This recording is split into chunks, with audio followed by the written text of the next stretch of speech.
या बाळा भाऊ बापू पंकजराव या राम राम. या बसा राम राम या बसा बसा बसा बसा बसा पंकजराव पाणी आणलं कृष्णा या पाणी या पाणी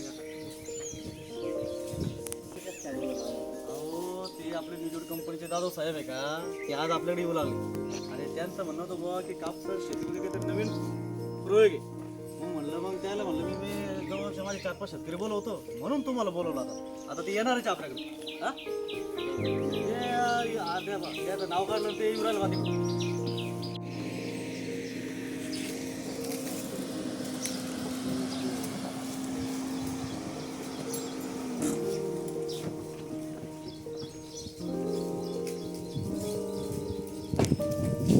नमस्कार दादा नमस्कार.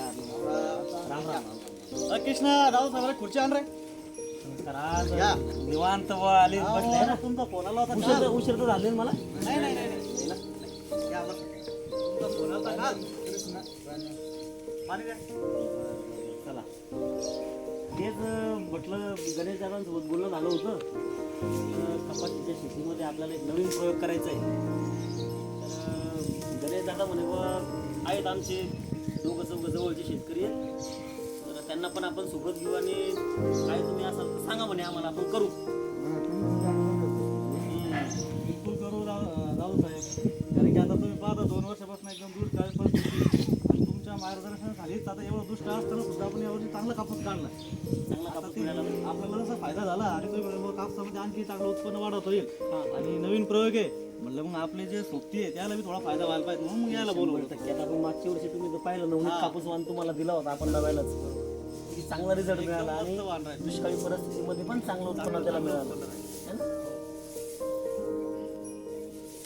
का गणेशराव तुम्ही मार्चमध्ये सांगत झाली आमच्या आता अजून कपाशी रुपये हा बाबा निवडू कंपनीचे हे दादू साहेब आहे यांचं 2 वर्षापासून आपल्याला मार्गदर्शन चालू आहे आणि त्याच्यावरती बघू राहिले ना आता मागच्या वर्षी या वर्षी आपल्याला कापसाचं उत्पन्न तुमच्या उत्पन्नामध्ये आणि आमच्या उत्पन्नात तुम्ही दरवर्षी विचारता बा काय काय हे माणूस शेतकरी कारण आणि गणेश दादांनी सांगितलं बरोबर आहे. हे नुजिवडू कंपनीच्या आपल्या कानडगावचे सुबीज किसान मित्र आहेत. नुजिवडू कंपनीच्या वतीने हे सुबीज किसान म्हणून आपल्या गावामध्ये यांना आम्ही परिचित करून दिलेलं आहे आणि त्याच उद्देशानं आता यांच्या शेतावर आपल्याला एक कापसामध्ये नवीन प्रयोग करायचा आहे आणि त्यांच्या संगतीनंच त्यांच्या जवळचे जे शेतकरी आहेत तर तुम्ही जर हा प्रयोग कधी केला तर निश्चितच तुम्हाला सुद्धा कपाशीच्या पिकामध्ये फायदा होणार आहे.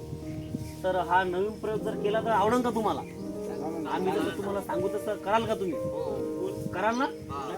हां कारण की या प्रयोगामध्ये आपल्याला जे मार्गदर्शन केलं जाईल तर निश्चितच तुम्हाला मी सांगतो आता आपल्या भागामध्ये पहा कोरडवाहूमध्ये 6-7 क्विंटलचे उत्पन्न आहे का आपल्याकडं? नाही. तर तरी पण आम्ही मागच्या 2 वर्षापासून जिथं जिथं आम्ही हा प्रयोग करू लागलो तिथं कपाशीच्या उत्पन्नामध्ये या लागवड पद्धतीमध्ये या नवीन प्रयोगामध्ये 25 ते 30% उत्पन्न वाढू लागलं. म्हणजे आपण कोरडवाहू शेतामध्ये सुद्धा 10 क्विंटलच्या पुढे जाऊन उत्पन्न घेऊ शकतो. 10 क्विंटल 12 क्विंटल. तर मी तुम्हाला सांगतो आणि आपल्या गावामध्ये आपल्या गणेश दादांकडे आणि तुमच्या चौघांकडे हे जर नवीन सघन लागवड पद्धती कपाशीमधले आपण जर इतर लोकांना पण दाखवली आणि सक्सेसफुल करून दाखवली तर आपल्या गावातल्या शेतकऱ्यांना फायदा होईल का नाही याचा? होईल ना? तर मी एक काम करतो तुम्हाला आता लक्षात राहावं म्हणून तुम्हाला बोर्डावरच समजून सांगतो ही सघन लागवड पद्धत ही नवीन कापसाची लागवड पद्धत काय चालेल ना? चला एक मी बोर्ड घेतो एकदा.